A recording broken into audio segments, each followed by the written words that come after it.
नमस्कार दोस्तों, स्वागत है आप सभी का मेरे YouTube channel the knowledge of Singh में।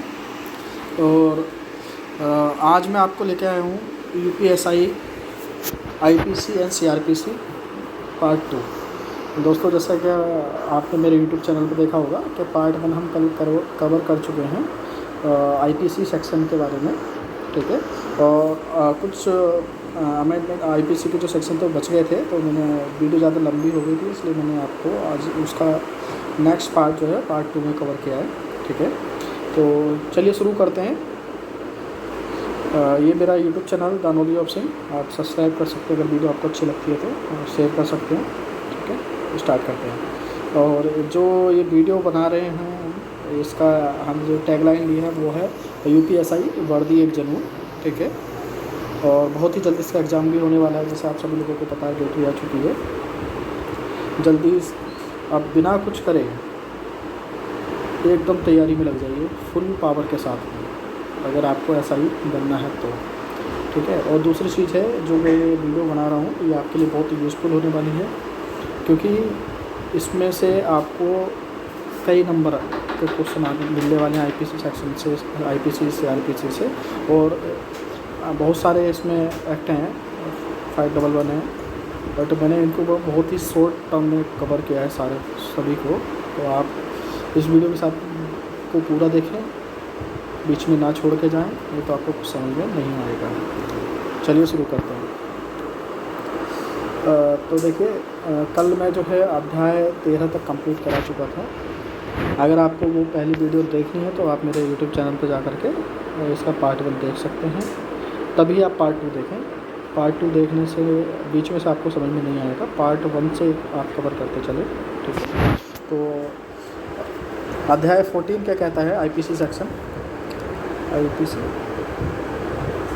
ये कहता है लोक स्वास्थ्य शिक्षा आदि से संबंधित, ठीक है। तो ये किससे संबंधित है? लोक से, स्वास्थ्य से, शिक्षा से, और भी बहुत सारी चीज़ें हैं, ठीक है।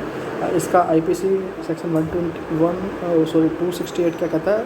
लोक से नस हंगामा, हाँ, हंगामा के बारे में। हंगामा बोलते हैं ना, जैसे हंगामा करना, किसी कहीं तो लड़ाई झगड़ा हो गया है और आप वहाँ पे हंगामा खड़ा कर रहे हो, अवरोध उत्पन्न कर रहे हो, ठीक है। तो वो चीज़ आपकी 268 में कवर होगी, और आप अगर ऐसा करते हैं तो आपको इस सेक्शन के अंतर्गत दंडात्मक कार्रवाई होगी आपके खिलाफ, ठीक है। नेक्स्ट आपका है IPC सेक्शन 269। इसमें क्या है? उपेक्षापूर्ण कार्य जिससे जीवन को खतरा हो सकता हो, संकटपूर्ण रोग का संक्रमण करना। तो देखो, ये लाइन क्या है ना, आपको ऐसे समझ में नहीं आ रही होगी, कुछ हद तक कुछ वर्ड समझ में आ रहे होंगे, तो मैं आपको क्लियर कर देता हूँ। इस एक्ट में क्या है, आपको एक एग्जांपल देता हूँ। जैसे अभी COVID-19 चल रहा है, ठीक है। अगर आप COVID-19 के रूल्स फॉलो नहीं करते हो, ठीक है, और आपकी वजह से किसी को कुछ संक्रामक बीमारी हो जाती है या कुछ खतरा होता है उसको जीवन पे, आप कुछ ऐसा कार्य करते हो, तो आप क्या है, आपके ऊपर 269 के अंतर्गत कार्रवाई होगी, आपको इसके अंतर्गत सजा मिलेगी, ठीक है। आपने देखा भी होगा, आजकल रैलियाँ होती हैं, पुलिस तुरंत FIR लॉन्च करती है और उस पर 269 लगाती है। क्यों लगाती है? क्योंकि ये उस चीज़ को कवर कर रहा है कि अभी आप COVID-19 के रूल्स हैं उनको फॉलो नहीं कर रहे हैं, उनको आपकी वजह से दूसरों को संक्रमण हो सकता है, आप बीमारी फैला रहे हैं, तो ये रूल आपको, ये इसके तहत आपको कार्रवाई होती है, ठीक है। ये बहुत बेसिक चीज़ें हैं, आपको पता होनी चाहिए ना। UPSI में आ रही हैं तो भी, और नहीं है तो भी आपको पता होना चाहिए। एटलीस्ट इस वीडियो को देख के आपको ये सब चीज़ की जानकारी तो मिलेगी। IPC सेक्शन 270 क्या कहती है? परिद्वेष कार्य जिससे जीवन को खतरा हो, ठीक है। कोई ऐसा काम जिससे जीवन को खतरा हो, कुछ ऐसा कार्य कर रहे हैं आप किसी के प्रति, ठीक है, और कुछ उसको मतलब भड़का रहे हैं, कुछ भी कर रहे हैं, ऐसी चीज़ जिससे उसके जीवन को खतरा हो, तो ये 270 में कवर है। अब देखिए, मैंने आपको नेक्स्ट अध्याय हमारा है 15। इसमें क्या है, क्या बोल रहा है ये बोल रहा है धर्म से संबंधित अपराधों के विषय में, ठीक है। तो इसमें धर्म से संबंधित है, ये मैं बहुत इम्पोर्टेंट चीज़ कवर कर रहा हूँ, क्योंकि ये एक SI की डेली बेसिस में होती ही हैं ये सब चीज़ें। कि आज धर्म की वजह से झगड़ा हो गया, आज उन्होंने रूल फॉलो नहीं किया COVID-19 की वजह से, उसके संक्रमण हो गए, आज उसने मेरे को मारपीट कर दी, उसने मेरा चाकू से मारा, तलवार से मारा। तो बेसिक केस हैं जो डेली बेसिस पे थाने में आते हैं, ठीक है। तो मैंने सिर्फ वही धाराएँ ली हैं, वही आईपीसी सेक्शन लिए हैं जिनका ज़्यादा यूज़ होता है और जो ज़्यादा एग्ज़ाम में पूछे भी नहीं हैं पिछले कुछ वर्षों के एग्ज़ाम में, ठीक है। तो इसका आईपीसी सेक्शन 295 क्या कहता है, किसी वर्ग के धर्म का अपमान करने के आशय से उपासना के स्थान को क्षति करना या अपवित्र करना। तो इसमें क्या है, इसमें है किसी भी धर्म, चाहे वो हिंदू है, मुस्लिम है, सिख है, ईसाई है, अगर आप उनके जो उपासना का स्थान है, सिखों का गुरुद्वारा है, हिंदुओं का मंदिर है, क्रिश्चियन का मस्जिद है, आपका चर्च है और मुसलमानों का मस्जिद है, अगर आप वहाँ पे जा कर के कुछ उसको क्षति पहुँचाते हो या उनकी उपासना को उसके उनके स्थान को आप अपवित्र करते हो, तो इसमें भी आपके खिलाफ़ आईपीसी सेक्शन 295 के तहत आपको दंड दिया जाएगा, क्योंकि आप किसी के धर्म को ठेस नहीं पहुंचा सकते, धार्मिक स्थल को बेसिकली। एंड आईपीसी सेक्शन 296 क्या कहता है, धार्मिक जवाब में विघ्न करना, ठीक है। तो इसका मतलब क्या होता है, क्या मान के चलो कोई धार्मिक आपकी कथा हो रही थी, है ना, ये धार्मिक के अंतर्गत आएगा, मस्जिद में नमाज़ पढ़ी जा रही थी, ईसाई लोग अपनी प्रेयर कर रहे थे, सिख लोग अपना गुरुद्वारे में बैठे हुए गुरबानी सुन रहे थे, और आप ऐसी जगह पर जा कर के कुछ ऊट पटांग करते हो, मतलब वहाँ पे विघ्न डालते हो, लड़ाई झगड़ा करते हो, गालियाँ देते हो, कुछ भी करते हो ऐसी चीज़, तो अगर ऐसा करते हो तो ये भी एक अपराध है, ठीक है। इसके बाद में हमारा आता है आईपीसी 297 कब्रिस्तान आदि में अत्याचार करना, ठीक है। तो अगर आप कब्रिस्तान की जो जगह होती है मुसलमानों की, अगर आप वहाँ पे जा कर के कुछ गड़बड़ करते हो, किसी तरीके का वहाँ पे मतलब बदतमीजी करते हो, वहाँ से उनके कब्रिस्तान में कुछ ऐसा कार्य करते हो जिससे उनकी धार्मिक भावनाओं को ठेस पहुँचती है, तो आप पे आईपीसी सेक्शन 297 के अंतर्गत आपको दंडात्मक कार्रवाई का सामना करना पड़ेगा, आपको सज़ा भी होगी और जुर्माना भी देना पड़ेगा, ठीक है। तो ये जो है मैं आपको बिल्कुल अपनी लैंग्वेज में बता रहा हूँ, किताबी लैंग्वेज ये नहीं है, किताबों में तो आप पढ़ोगे तो आधे ज़्यादा आपको वर्ड भी समझ नहीं आएंगे, मुझे खुद भी आ रहा था, मैंने खुद इंटरनेट का सहारा लेकर के आपके लिए ये वीडियो बनाई है अपनी नोट्स बना करके। एंड आईपीसी सेक्शन 298 क्या बोलता है, धार्मिक भावनाओं को ठेस पहुँचाने के विमर्शित आशय से शब्द उच्चारित करना। अब देखो ये मैंने जो लैंग्वेज लिखी विमर्शित है ना, अब ये शब्द आपको पता ही नहीं चलेगा क्या बोल रहा है, ठीक है। तो इसमें क्या है, मैं आपको क्लियर कर देता हूँ कि किसी के प्रति ऐसा शब्द बोलना जिससे उसकी धार्मिक भावनाओं को ठेस पहुँचे, ठीक है। तो ऐसा भैया आप लोग जानते हैं, लोग गुस्से में लड़ाई झगड़े में बोल देते हैं दूसरों को, तो ये नहीं करना है, किसी को भी ऐसा शब्द नहीं बोलना है जो उसकी धार्मिक भावनाओं को ठेस पहुँचाए, ठीक है। अगर ऐसा करते हो तो आप भी एक अपराध कर रहे हो और आपके खिलाफ दंडात्मक कार्रवाई होगी। एंड अब देखिए अध्याय 16 क्या बोलता है हमारा, अध्याय 16 मानव शरीर पर प्रभाव डालने वाले अपराधों के विषय में, ठीक है। ये है हमारे ह्यूमन बॉडी पर कुछ ऐसे एक्टिविटी अगर कोई कर रहा है जिससे कि अपराध चीज़ें हैं, तो वो चीज़ें हैं इसमें कवर की गई हैं। मैंने इसको ये तो किताब भाषा के नीचे मैंने अपने इसको अपनी लैंग्वेज लिखा, जीवन के लिए संकटकारी अपराधों के विषय में, है ना, मतलब कोई ऐसा अपराध जिससे आपका जीवन संकट में है, किसी का जीवन संकट में अगर ऐसा करता है कोई, तो उसके विषय में ये आईपीसी सेक्शन आने वाले हैं अध्याय 16 में, ठीक है। तो आपको क्या है, अध्याय के साथ याद करो कि कौन सा अध्याय में क्या चीज़ है, तो ज़्यादा ईजीली आपके लिए ये होगा कि हाँ भाई अध्याय 16 में क्या है, क्या मानव शरीर के बारे में दिया गया है ना, अध्याय 15 में क्या है, धर्म से रिलेटेड चीज़ें हैं। तो ऐसे याद करो तो आपको क्या है, एक्ट भी याद हो जाएंगे, क्योंकि एक एक्ट याद आ गया स्टार्टिंग वाला, तो आप फिर रिलेट कर सकते हो कि हाँ ये इससे है। अगर आपको 4 विकल्प देगा वहाँ पे तो एटलीस्ट आप वहाँ से फाइंड आउट कर सकते हो कि हाँ आपके लिए क्या सही है। अगर आप आईपीसी सेक्शन रखने में लगोगे तो मे भी हो सकता है ना आप कर पाओ, कंफ्यूज हो जाओ। तो मेरा ये मानना है कि अगर आप अध्याय के थ्रू करते हो तो बहुत ईजी रहेगा, क्योंकि अध्याय कम है, अध्याय के थ्रू आप याद कर सकते हो। अब आईपीसी सेक्शन 299 ये क्या कहता है, आपराधिक मानव वध, ठीक है। किसी के द्वारा, ये आपराधिक मानव वध क्या है, ये बुक की लैंग्वेज है, अब मैंने इसको अपनी लैंग्वेज में क्या लिखा देखो, किसी के द्वारा किसी को मृत्यु करने के आशय से या ऐसा करना जिससे उसके शरीर को क्षति इस प्रकार हो कि व्यक्ति की मृत्यु हो जाए। ठीक है, अगर आप कोई ऐसा कार्य कर रहे हो, ठीक है, या आप सोच के ऐसा कार्य कर रहे हो जिससे उसके शरीर को क्षति हो या और क्षति ऐसी हो कि उसकी मृत्यु हो जाए, अगर ऐसा करता है कोई भी तो आपको आईपीसी सेक्शन 299 के तहत अपराध सिद्ध होगा और आपको कार्रवाई होगी आपके खिलाफ।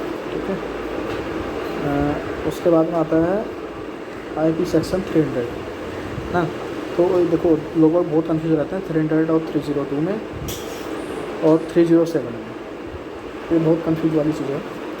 300 में क्या है, हत्या की परिभाषा। ठीक है, इसमें मर्डर जो आप होगा उसकी परिभाषा दी गई है कि मर्डर किस तरीके से डिफाइन होगा, कैसा होगा। ठीक है, और हम लोग क्या सोचते हैं 302, जबकि 302 में हत्या के दंड को क्लैरिफाई किया गया है, ना कि हत्या। आपको हत्या कर दिया आपने, उसके बाद में आपको क्या दंड दिया जाएगा वो 302 बताता है। 30 और 300 आपको ये बताता है कि हत्या की क्या परिभाषा है। ठीक है, तो हत्या का दंड, जो भी कोई किसी व्यक्ति की हत्या करता है तो उसे मृत्यु दंड या आजीवन कारावास और साथ ही आर्थिक दंड से भी दंडित किया जाएगा।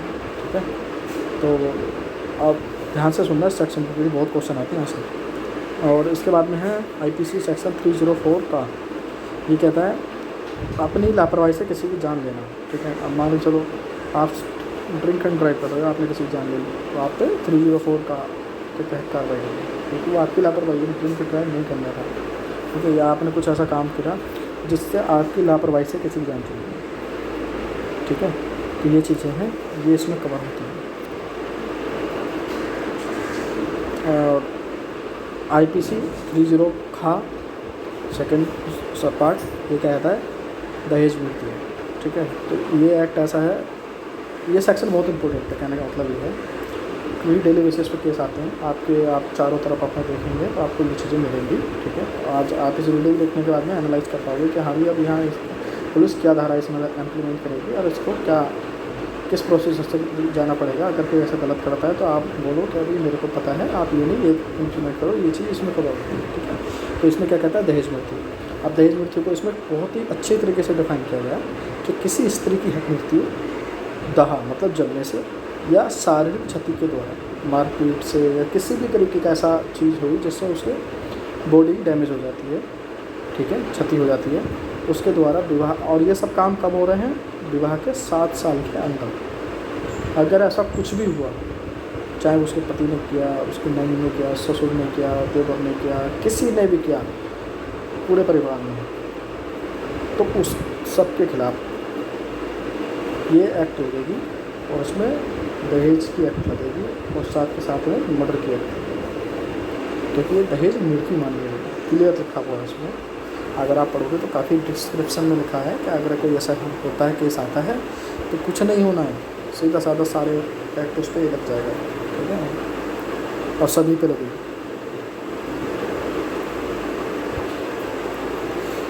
आईपीसी 305 ये बहुत इम्पोर्टेंट है।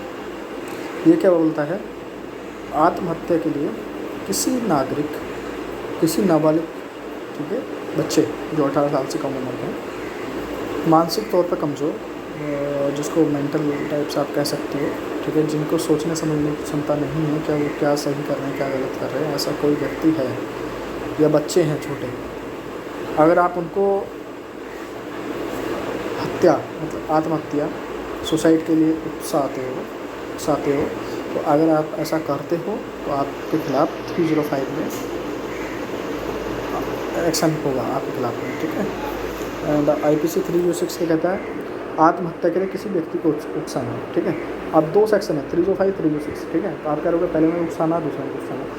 पहले में क्या हो रहा है कि 18 साल से कम उम्र के हों, मानसिक रूप से स्थिर ना हो, बच्चे हों, अगर ऐसे लोग हैं जो सोचने समझने की उनमें शक्ति नहीं है, वो 305 में कवर है। और कुछ है कोई ऐसा जो हर चीज़ में सक्षम है। ठीक है, आप उस पर किसी तरीके का ब्लैकमेल कर रहे हो, प्रेशर डाल रहे हो, कुछ भी कर करके अगर आप उसको उकसा रहे हो कि अभी आप मर्डर करो, आत्महत्या करो अपनी, तो ये चीज़ 306 में। ठीक है, तो दोनों का देख लेना, कभी कंफ्यूज होगा। और 307 क्या है, हत्या करने का प्रयास। अटेम्प्ट टू मर्डर, ठीक है। तो इसमें सीधा साधा है कि आपने किसी के ऊपर हमला किया, चाकू से हमला किया, बंदूक से हमला किया, तलवार से हमला किया, और उसकी वो इस इरादा किया गया कि हाँ आप उसकी जान लेना चाह रहे थे, तो सीधा साधा आप पे अटेम्प्ट टू मर्डर का केस बनेगा। एंड 309 IPC सेक्शन ये बोलता है आत्महत्या करने का प्रयत्न, ठीक है। भाई ये तो है कोई आपकी हत्या कर रहा है या करवा रहा है आपसे, अगर आपसे कोई करवा भी नहीं रहा है और कर भी नहीं रहा है और आप खुद भी कर रहे हो, तो ये भी एक अपराध है, आप नहीं कर सकते अपना जीवन समाप्त, ठीक है। ये इंडिया में भी रूल आपको अलाउ नहीं करता है, ठीक है। कुछ कंट्री हैं जिन्होंने अलाउ कर दिया है कि आप सुसाइड कर सकते हो, बट इंडिया में भी अलाउ नहीं है, आप सुसाइड नहीं कर सकते, ठीक है।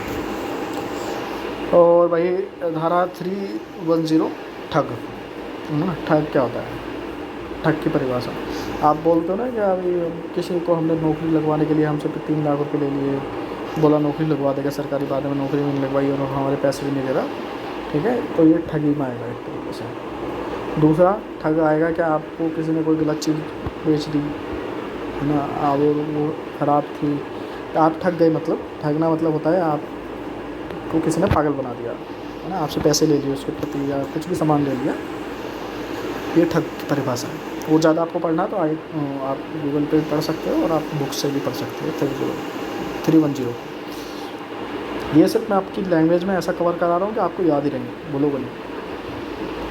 IPC सेक्शन 312 गर्भपात करना, है ना, आप नहीं कर सकते, ना करा सकते, ये एक अपराध है। ये आपको IPC सेक्शन जो है हॉस्पिटलों में जो बोर्ड रहते हैं, सिम्बल्स बोर्ड, वहाँ पे लिखा हुआ मिल जाएगा कि गर्भपात कराना कानूनन अपराध है, ठीक है। और उसके बाद में IPC सेक्शन 313, इसमें क्या कह रहा है, स्त्री की सहमति के बिना गर्भपात कराना, ठीक है। आप आप मानते चलो आप फादर हो, अपनी आपकी वाइफ हैं, आप उसकी बिना सहमति के, उसको पता नहीं है और आपने उस पर अबॉर्शन करा दिया है, तो ये भी गलत है, ये भी एक अपराध के दायरे में है, ठीक है। आप नहीं करा सकते, चाहे आपका बच्चा ही पैदा हो। और IPC 318 ये बहुत ही मिलेगी आपको, ठीक है। रोज़ न्यूज़ आती है कि आज बच्चा नाले में पड़ा हुआ मिला, कूड़े के ढेरे में मिला, किसी ने मिट्टी में दबा दिया, कुत्ते खा रहे थे बच्चे को, ठीक है, बच्चा ज़िंदा था, बच्चा मरा हुआ था।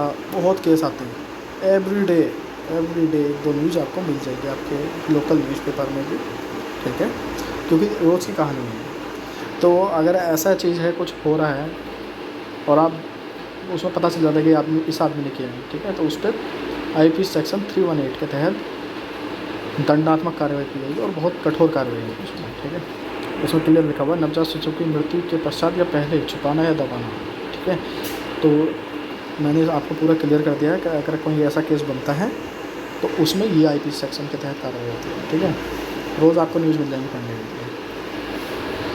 एंड ये देखो, ये जो आया है अध्याय 17, ये सब बहुत इंपॉर्टेंट अध्याय चल रहे हैं। इसमें है संपत्ति के विरुद्ध अपराधों के विषय में, चोरी के विषय में, ठीक है।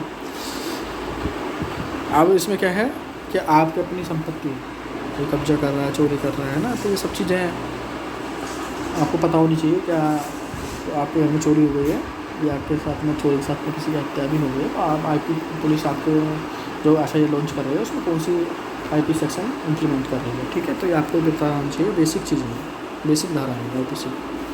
तो इसमें IPC 378 क्या बोलती है, चोरी की परिभाषा। इसमें आपकी चोरी किस को चोरी माना जाएगा, किस तरीके की होगी, ये सब चीज़ें बहुत ही अच्छे से क्लैरिफाई किया गया है, ठीक है। अभी फ़िलहाल के लिए आप एग्ज़ाम के लिए इतना समझो कि 370 है चोरी के लिए, ठीक है। एंड IPC सेक्शन 379, इसमें चोरी के दंड की प्रावधान है, तो क्या दंड होगा इसमें। IPC सेक्शन 380, इसमें आपके घर में चोरी हुई है, ऑफिस में चोरी हुई है, दुकान में चोरी हुई है, कहीं भी चोरी हुई है, तो वो सब चीज़ें क्लैरिफाई की गई हैं 380 में। और आपका 391 IPC सेक्शन, ये बहुत इंपॉर्टेंट है, ठीक है। इसमें जमानत भी नहीं होती, हाई कोर्ट से जमानत होती है, चलिए। डकैती की तरफ से, डकैती में मैंने आपको पहले बताया था, चोरी और डकैती में अंतर बताया था, पिछली वीडियो में आपने सुना, आप देखा हुआ था। इसमें मैं एक बार फिर से आपको क्लैरिफाई कर देता हूँ, क्या चोरी क्या होती है और डकैती क्या होती है। डकैती वो होती है जिसमें कम से कम 5 और उससे ज़्यादा कितने भी लोगों ने की हो, तो वो चोरी नहीं डकैती होती है। चोरी 5 लोगों से कम के द्वारा की गई है, लूटपाट को चोरी बोलते हैं, ये लूटपाट बोलते हैं, ठीक है। ये चलिए धारा आईपी सेक्शन 395, इसमें क्या है, डकैती के लिए दंड है, क्या दंड मिलेगा आपको जो आपने अपराध किए हैं वो इसमें है। और दोस्तों वीडियो आपको पसंद आ रही हो, पसंद आए चैनल लाइक ज़रूर करना, वीडियो को शेयर करना, ताकि लोगों तक पहुंच सके बेसिक चीज़ें। जिनके यूपीएसआई का एग्ज़ाम है उनके लिए भी अच्छी है, जो और भी एग्ज़ाम दे रहे हैं जो लॉ से रिलेटेड हैं उनके लिए भी ये वीडियो बहुत यूज़फुल है, क्योंकि सभी में ये पूछी जाती है आईपी एग्ज़ाम। और ना भी एग्ज़ाम दे रहे हैं तो भी आपको ये बेसिक जो आईपीसी सेक्शन है वो पता होनी चाहिए कि हमारे साथ में क्या हो रहा है और हम किसके अंतर्गत कार्रवाई कर सकते हैं या करवा सकते हैं, ठीक है। तो ये चीज़ हमें पता होनी चाहिए। अगर आप ये वीडियो देखते हो, दोनों वीडियो, तो आपको वकील से सलाह लेने की ज़रूरत नहीं पड़ेगी ज़्यादा, आप बहुत सारे काम खुद भी समझ सकते हैं, ठीक है। अब इसमें देखो ये भी बहुत इंपॉर्टेंट है 396, और ये इसमें ना आपको लगेगा मैंने बीच बीच में छोड़ दिया है कि सेक्शन, तो वो इसलिए छोड़े हैं क्योंकि वो ज़्यादा इंपॉर्टेंट नहीं है। ये ऐसे तो बहुत सारे 511 है, 511 हैं, तो आपको याद भी नहीं होंगे 511, मुझे याद नहीं है, तो मैंने सर वही कवर कराए हैं जो मोस्ट इंपॉर्टेंट जैसे क्वेश्चन बन सकता है एक्चुअली, जो आ सकते हैं, ठीक है। तो 396 क्या कहता है, हत्या सही डकैती, मतलब क्या है, घर पे डकैती भी हुई है और किसी की मर्डर हो गया है, फैमिली मेम्बर का, नौकर का, किसी का भी, तो उसमें फिर ये सेक्शन इम्प्लीमेंट होगा। मतलब वो तो लगेगा ही 395, जो वो 395 बोल रहा हूँ मैं, आपका ये 391 वो तो लगेगा ही, 96 भी लगेगा, 396, ठीक है। एंड उसके बाद में है अध्याय, इसमें है मानहानि के विषय में, ठीक है। इसमें क्या है, धारा 499 आईपी सेक्शन 499, इसमें मानहानि की परिभाषा दी गई है। अब मानहानि बहुत सारे लोग हैं ना जिनको पता भी होगा, और कुछ लोग ऐसे भी जिनको नहीं पता होगा, सब सुना है बस मानहानि क्या होता है, तो मैं आपको यहाँ बता देता हूँ मानहानि क्या होता है। सब वो दैट आप पे किसी ने केस करा, कोई भी केस कर दिया कि जी इसने मेरे साथ मारपीट करी, मेरे को छेड़ा या मेरी संपत्ति पर कब्जा किया, या कुछ भी ऐसा केस बनता है जो सिद्ध नहीं हो पाता, आप उसको सिद्ध नहीं कर पा रहे न्यायालय में जाकर के, आपने केस कर दिया, ठीक है, आपने केस लॉन्च करा दिया, तारीख पड़ी गई, गवाही हुई, सब चीज़ें, और आपने वो आरोप सिद्ध नहीं हुआ उस पर्सन पे जिस पर आपने लगाया था, केस कैंसिल आपका। जब आपका केस कैंसिल हो जाएगा, फिर जो सेकंड पर्सन जिस पर आपने केस किया था, फिर वो आप पे मानहानि का दावा कर सकते हैं। इसमें समाज में मेरी छवि खराब की है, ठीक है, मेरे को मानसिक रूप से प्रताड़ित किया है, मेरे को फाइनेंशियल रूप से लॉस हुआ है, ठीक है। और मानहानि का दावा कितने का भी हो सकता है। मान लो आपने किसी के ऊपर 2 लाख रुपए का केस किया था, 2 लाख मतलब कुछ ऐसा केस जिसमें 2 लाख रुपए बन रहे थे अमाउंट, तो फिर ये मत समझना कि आपका केस कैंसिल होने के बाद में वो आपके ऊपर मानहानि के 2 लाख रुपए का करेगा। वो कम से कम 50 लाख रुपए का, 20 लाख रुपए, 10 लाख रुपए का, कोई भी मानहानि के केस आज तक के रिकॉर्ड में 1 लाख 2 लाख के नहीं हुए हैं, 10 लाख 50 लाख 20 लाख 25 लाख ऐसे ही केस बने मानहानि के। कोई छोटा केस नहीं करता फिर। तो ये ध्यान रखना कि किसी के ऊपर गलत ऑब्लिगेशन लगाना, गलत केस लगाने से पहले 100 बार सोचना कि वो आप पे मानहानि का केस भी कर सकता है। उसके लिए आप तैयार रहें कि आपको उसके रिजल्ट में इतना पैसा देना पड़ सकता है फिर, ठीक है। तो दोस्तों ये थी आज की वीडियो, एंड इसको तो आप जानती हो। थैंक यू, आपने वीडियो देखी, आपका बहुत बहुत धन्यवाद। आशा करते हैं कि आपको वीडियो पसंद आई होगी, और आपको किसी भी टॉपिक पर अगर वीडियो चाहिए जो आपको क्लैरिफाई करना है, टेक्निकल टॉपिक हो या आपका बेसिक एजुकेशन से हो, ठीक है, आप बता सकते हैं, कमेंट बॉक्स में डाल सकते हैं। कोशिश करूँगा कि वो टॉपिक कवर किया जाए। Thank you for watching this video, have a nice day. Bye bye, Tata.